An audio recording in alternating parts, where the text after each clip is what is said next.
Hi guys, sorry to interrupt your viewing, but please subscribe to the channel and like this video. Thank you. She raised her wine glass like she was toasting a victory, and I swear to God, I could already feel the venom crawling out of her throat before she even opened her mouth. She didn't clink glasses, didn't smile, didn't offer a toast like a normal person would at a Sunday dinner surrounded by family. No. Instead, she looked directly at me with those narrowed little eyes like she'd just won a silent war I didn't know we were fighting. Then she said it calm, clear, and with that signature Loretta arrogance that could turn milk sour in seconds. This house will never be yours. My husband, Tom, sitting 2 chairs to my left, reached for his water like he hadn't just heard his mother throw a live grenade onto the damn dinner table. And then he nodded. He actually nodded.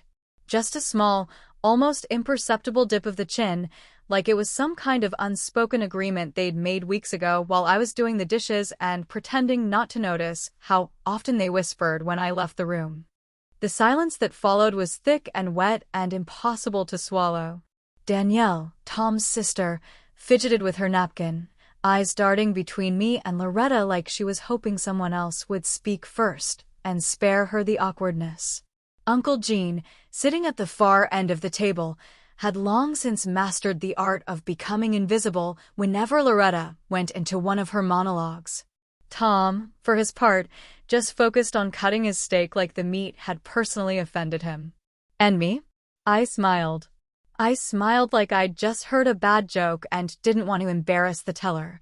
I picked up my glass of Merlot, swirled it once for show, and took a long, slow sip. The kind of sip that tells the room I'm still in control, even if I'm dying inside. The kind of sip that says I've heard worse and lived through it.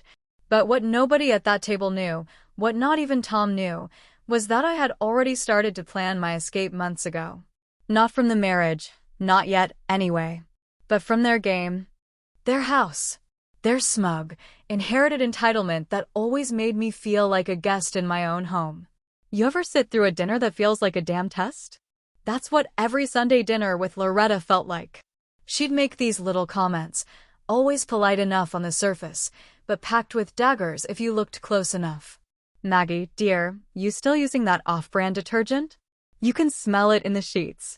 Or, I never thought Tom would go for someone so practical. But I suppose stability has its charms. I've been called worse, sure, but never with such polished cruelty. And Tom? He always just laughed it off. Said she was old school. Said I shouldn't take it personally because that's just how she is.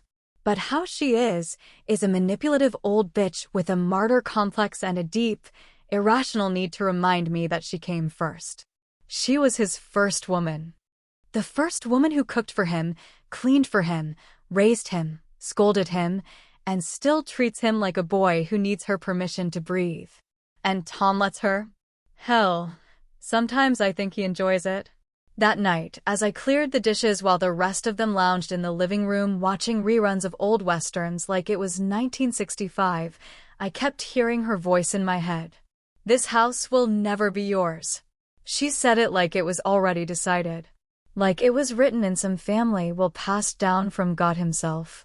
I dried the last plate, hung the towel on the oven handle, and walked past them without a word. Tom didn't even look up from the TV. Upstairs, I opened the closet in the hallway, the one we hadn't touched since we moved in. Way in the back, behind the old coats and a broken vacuum cleaner, there was a fireproof lockbox we kept for important documents.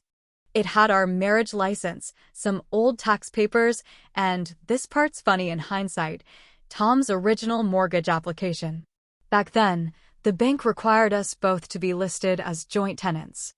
I remember him being irritated about that. It's my family house, he said, but whatever, it's just paperwork. Just paperwork. I flipped through the rest of the contents and found a yellowing manila folder labeled Refinance 2012. My name was still there, clear as day. Half owner, equal rights. Not just in the legal sense, but in the literal, we bought this damn house together sense. And you know what's wild? I forgot about that. That's how subtle the erosion is.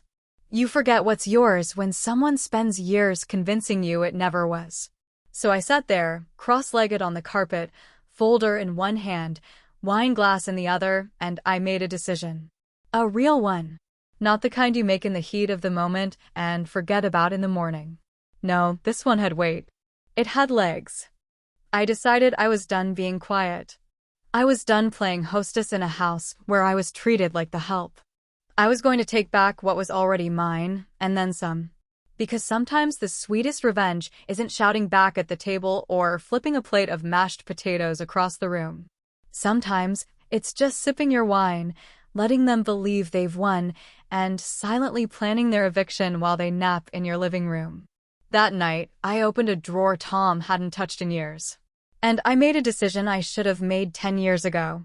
Loretta has always walked through this house like she owned every floorboard, every cabinet hinge, every inch of the chip tile she never helped fix, and yet she never paid so much as a cent toward any of it, not when we bought it, not during the renovations. Not during the years Tom was unemployed and I was busting my ass at 2 different jobs just to keep the lights on. She floated through it like royalty on a tour of her inheritance, hands folded, nose tilted upward, always with that smug expression of someone who believes legacy is something you deserve, not something you build. She'd make comments about the decor as if I had stolen the paint colors from her dreams, scoffed at my furniture choices like she planned to live in this house until she dropped dead and referred to the kitchen as our family kitchen, even though the closest she ever got to using it was complaining that I overcooked the roast. Every Sunday dinner, she'd settle into the same chair at the head of the table, which wasn't even supposed to be hers, and talk about when we first moved in here like she'd signed the goddamn loan with her own blood. Danielle only made things worse, her whispers trailing into different corners of town like a nasty perfume you couldn't scrub off. She called me ungrateful behind my back, told her friends I didn't appreciate how much Loretta sacrificed for us, as if sacrificing your judgment and unsolicited opinions counted as a financial contribution. Danielle was the kind of person who smiled with all her teeth and none of her warmth, always towing the line between loyalty and manipulation. I overheard her once, at a grocery store of all places, telling someone on the phone that Maggie just lucked into a good man and a family name. I stood in the next aisle for 5 whole minutes, gripping a can of green beans like it could absorb my rage, until I decided that no one who says lucked into about my life deserves any more space in it. But the real betrayal, the one that crawled under my skin and refused to leave, was Tom. It started subtle, like a draft in a room you can't find the source of. One day, he stopped answering me when I asked if we were still going half on bills. Another, he told me the business had a tight month, and he needed to reallocate some things, which basically meant I paid the mortgage, and he paid for takeout 3 nights in a row. He stopped mentioning our goals, the ones we used to write on sticky notes and pin to the fridge, and started saying things like, "Mom thinks we're rushing too fast," or "Mom said this house might be better off in a trust." And here's the kicker, I've been paying the mortgage since year 3. That's 32 months total, month after month, often covering both halves while he sorted out his entrepreneurial journey. I picked up a night shift cleaning offices in town just to stay ahead, worked weekends bartending weddings while he fine-tuned his precious business plan that still hasn't broken even. 32 months of scraping by while Loretta complained that the garden wasn't maintained to her standards and Tom got precious about property taxes being too damn high. It all made sense when I started looking backward, connecting the small dismissals, the overlooked comments, the subtle gaslighting that had me questioning whether my name was even still on the documents we signed together all those years ago. One night, after another suffocating dinner where Loretta mentioned her hydrangeas and Tom barely looked up from his plate, I walked past his laptop. It was open on the kitchen counter, emails glowing against the dim light of the room. I didn't touch anything. I didn't dig. I didn't snoop. I just looked. There it was. An email thread with Danielle and Loretta, dated over a month ago. Subject line: Plan for long-term stability. Inside were phrases like revoking her access, family legacy, and protecting what's ours. My stomach dropped in a way that felt too familiar. Because this wasn't just Loretta's fantasy anymore. This was Tom agreeing. This was Tom nodding along again, just like he did at the dinner table, except this time, it was in writing. I closed the laptop quietly, stood there staring at my reflection in the dark window, and felt something shift. Not rage, not even sadness, really. Just clarity. The kind of clarity that comes when you finally stop doubting yourself and realize you've been the only one holding it all together. The house, the marriage, the illusion. Tom left his emails open. And I wasn't even snooping. I just looked. When you've been silently pushed aside for long enough, when you've watched your husband and his mother treat you like the couch, comfortable, useful, but entirely replaceable, you stop trying to raise your voice and start learning where the wires are buried. That's what I did after I saw the email. The one where Tom and Loretta were planning to make this house officially hers, well, not hers legally, but part of the so-called family trust, which in this case might as well have been titled Operation Erase Maggie. The subject line was some bland corporate bullshit like next steps, house planning, but inside, the content hit like a punch in the ribs. Loretta wrote things like, "We need to secure the home's long-term future, and once the paperwork's adjusted, we can discuss moving my things in permanently," as if this were a business acquisition and I was the unwanted tenant waiting to be phased out. Tom replied with way too much comfort for someone who still shared a bed with me, throwing in phrases like, "Agreed, Maggie doesn't need to be part of this, and I'll find a way to make it smooth." A way to make it smooth. I guess the smooth part was supposed to be me going quietly while Loretta moved her antique clock into the guest room and started referring to the pantry as hers. The worst part was realizing that Tom had been building this plan like a new wing on a house, slow and quiet, one beam at a time, never telling me about it because somewhere deep down he knew I'd fight back. He'd just counted on me not knowing how. But here's the thing about being the quiet one, the steady one, the practical one, as Loretta liked to call me. You spend years watching, storing information, learning exactly how everything works. So I did what any underestimated wife with a pile of legal documents and a silent grudge would do. I started digging. Not out of anger, not at first, but out of curiosity. I needed to know what rights I actually had before I was erased from a house I had bled for, cried in, rebuilt, scrubbed, and warmed. A house I once thought would be ours forever. I remembered the refinance from over a decade ago. It was during that rough patch when Tom's business tanked the first time, and we were this close to defaulting on the mortgage. We refinanced through a smaller bank that required both of us on the documents to approve the new loan. I hadn't thought about it in years, hadn't needed to. But now, it felt like a loose thread just waiting to be pulled. So I pulled it. The paperwork was buried in a fireproof box tucked behind a pile of dusty cookbooks and 2 Christmas ornaments we never bothered to hang anymore. I found the refinance documents, and there it was, my name. My signature. Joint tenancy with right of survivorship.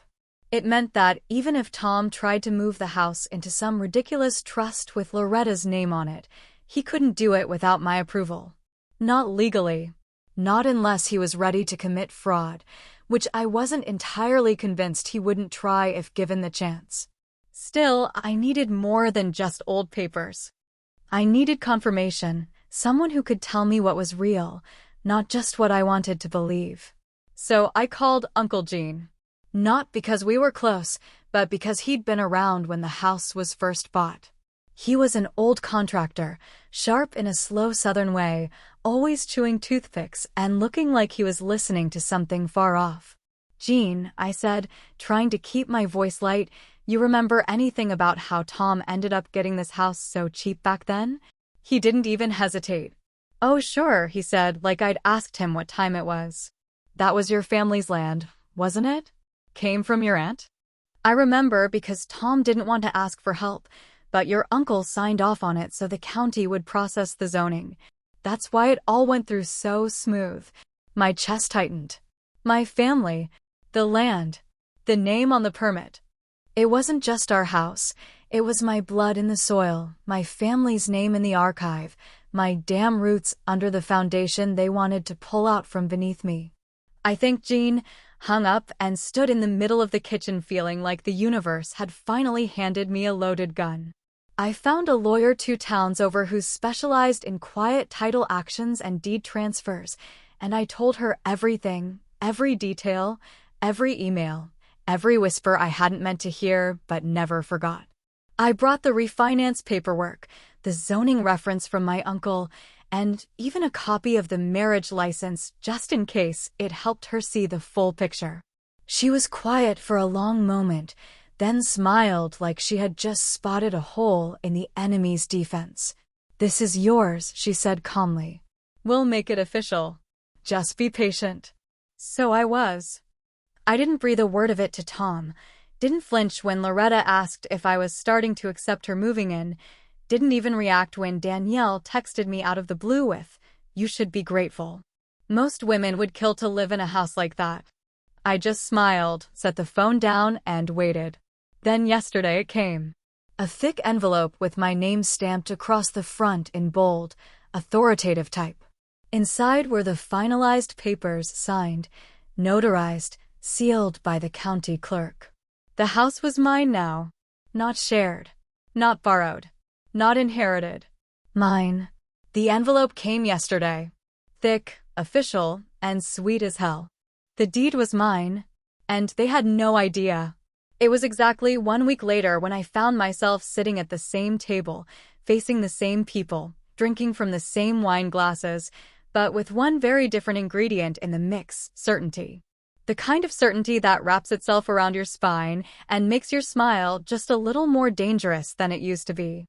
Nothing about the setting had changed, not the creaky old chair Loretta insisted on claiming as her throne, not the heavy roast Tom tried too hard to perfect, not even Danielle's fake-ass perfume clouding the air like a fog of judgment.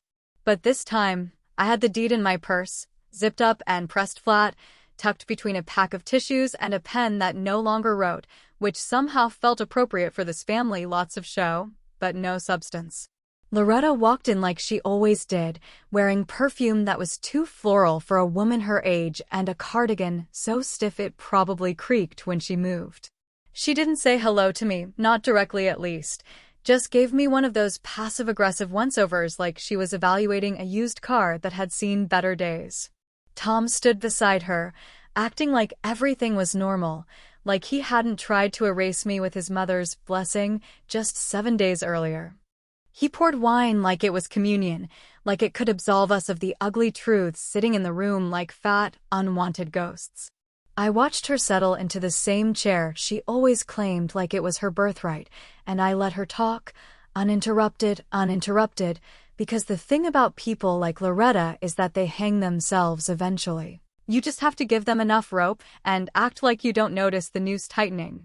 So I was thinking, she began, slicing her chicken with the kind of elegance only rich church women and executioners seem to master, about painting the future guest room a soft gray. Something modern, but classic. I want it to feel like a retreat when I move in. She said it like we'd already discussed it, like I'd invited her, like she'd done me the favor of choosing gray instead of gold-trimmed wallpaper that smelled like moldy wealth. I blinked slowly, pretending to digest her words along with my mashed potatoes, and then raised my glass with the kind of polite, controlled smile that would have made the devil nervous. "To new beginnings," I said, making sure my eyes landed on Tom as I spoke. "To fresh coats of paint and clean slates." Danielle giggled like I'd told a cute joke, which was her default setting anytime there was tension in the air. Tom glanced at me and squinted like he wasn't sure if I was making fun of them or myself, but Loretta didn't catch it. She nodded in approval, thinking I was finally falling in line, finally accepting her vision of our shared future where she reigned over my kitchen and Tom pretended this was normal. Dinner droned on, filled with the kind of small talk that people use when they want to avoid real things. Loretta talked about her doctor's appointment like she was delivering state secrets. Danielle brought up a neighbor's divorce as if the gossip were a charity cause. Tom said something about the business needing another quarter to stabilize, which was code for, "I have no clue what I'm doing, but please don't call me out." Eventually, they got up to leave. Loretta adjusted her scarf like it was part of some royal uniform and picked up her casserole dish, because of course she brought a side dish, as if it were a peace offering wrapped in foil. She paused near the door, patted her coat, then snapped her fingers like a magician forgetting a trick. "Oh," she said lightly, "I forgot my scarf. I'll swing by tomorrow morning to grab it. Probably around 8. I looked up from the sink where I was already rinsing plates, my back straight, my hands calm, and smiled without showing teeth. "I wouldn't if I were you," I said, keeping my voice casual, almost gentle, like a nurse about to deliver bad news. She blinked. Just once, then forced a smile and nodded as if she didn't understand what I meant. But she did. Somewhere inside that cold little heart of hers, she understood. That night, once the dishwasher was humming and Tom had dozed off in front of the TV pretending he hadn't noticed the shift in energy, I opened my phone and called the locksmith. I didn't need to explain much, just gave the address, told them I needed all the exterior locks changed before sunrise, and offered cash to move it up the queue. The guy on the phone asked if I'd lost my keys. I said no. I'm just finally taking the house back. He laughed and said he'd be there in an hour. By 5:30, every lock on every door was different. By 6 a.m., Loretta was outside, pounding on the front door with the kind of righteous fury only someone truly convinced of their entitlement can summon. My phone buzzed like it had a heartbeat of its own, call after call, text after text, each one more furious than the last. I didn't answer. I didn't even look at the screen. Instead, I walked out into the garden, the one I planted, weeded, watered, and saved from drought 2 summers in a row, and let my bare feet sink into the morning dew while I sipped the last of the wine from the night before. I didn't flinch when she screamed. Didn't move when Tom joined her, trying his old key in vain. I just let the sun warm my face.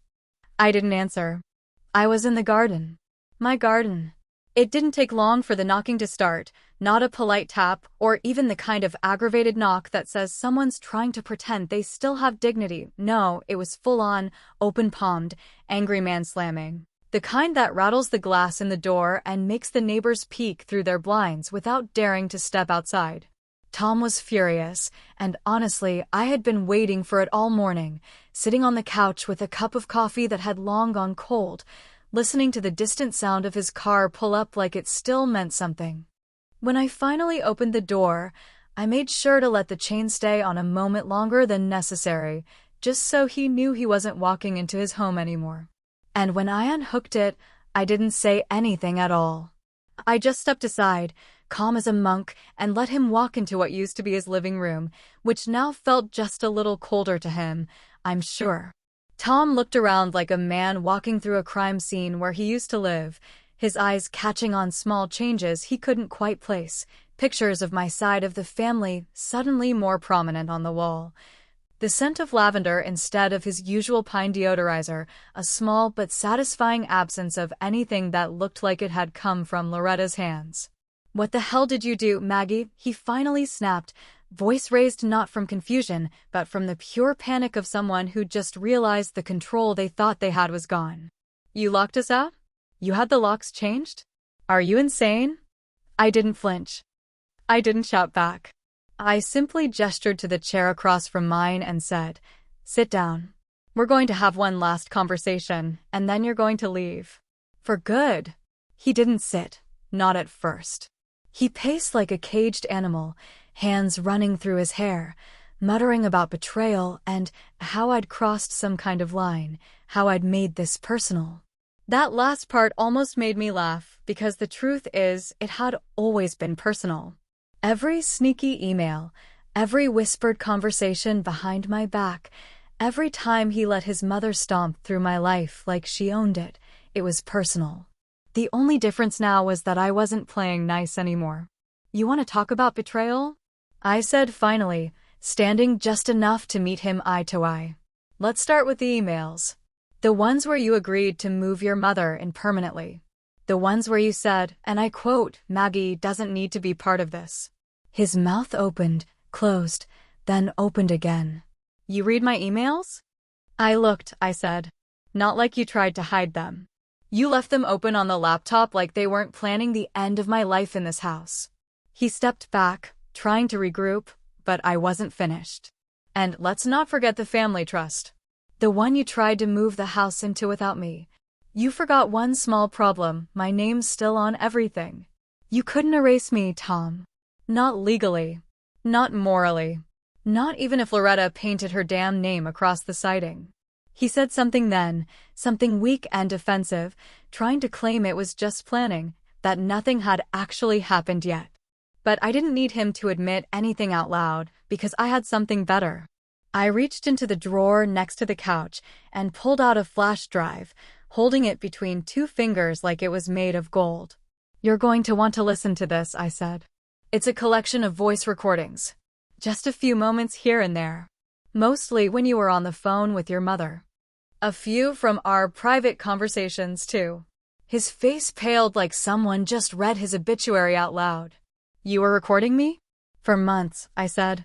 Because I knew you'd try to deny it. I knew you'd try to act like I was imagining things like I always do, right? That's your favorite game. Convince me I'm being dramatic while you're planning to gut me behind closed doors. And as if summoned by the sound of her own name in spirit, Loretta appeared at the front step, pounding on the glass like some suburban banshee, demanding answers. I opened the door with a calm that surprised even me and handed her a cardboard box filled with her scarves, framed photos, and that stupid ceramic angel she always said brought good luck. You can keep it, I said as I placed it in her arms. You'll need it more than I will. She tried to push past me, tried to speak, but I shut the door before she could say another word. When I turned back, Tom was just standing there, deflated, cornered, stripped of every ounce of the false confidence he used to wear like armor. Here's the deal, I said, placing 2 manila envelopes on the table. One is divorce papers. You sign them, you walk with nothing. Not the house, not the car, not a single piece of furniture. You start over, clean and clear. Or we do this the messy way. And trust me, you don't want messy. He stared at the envelopes like they were explosives, and I could see the gears grinding in his brain, trying to calculate how he'd come out ahead. But this wasn't a negotiation anymore. This was a mercy. He signed, didn't even argue. Just picked up the pen like it weighed 1,000 pounds and scribbled his name like a man accepting his fate. By the time he left, the house was silent. Not peaceful, just silent. The kind of silence that feels final. I stood at the window and watched them both walk down the driveway, heads low, backs hunched like they'd aged 20 years in 20 minutes. The door clicked shut behind them, and I locked it once, twice, then turned and leaned against it, not crying, not smiling, just breathing. The house is mine now. But some nights, when the wind hits just right, I swear I can still hear Loretta's voice in the hallway. That part? I didn't plan for.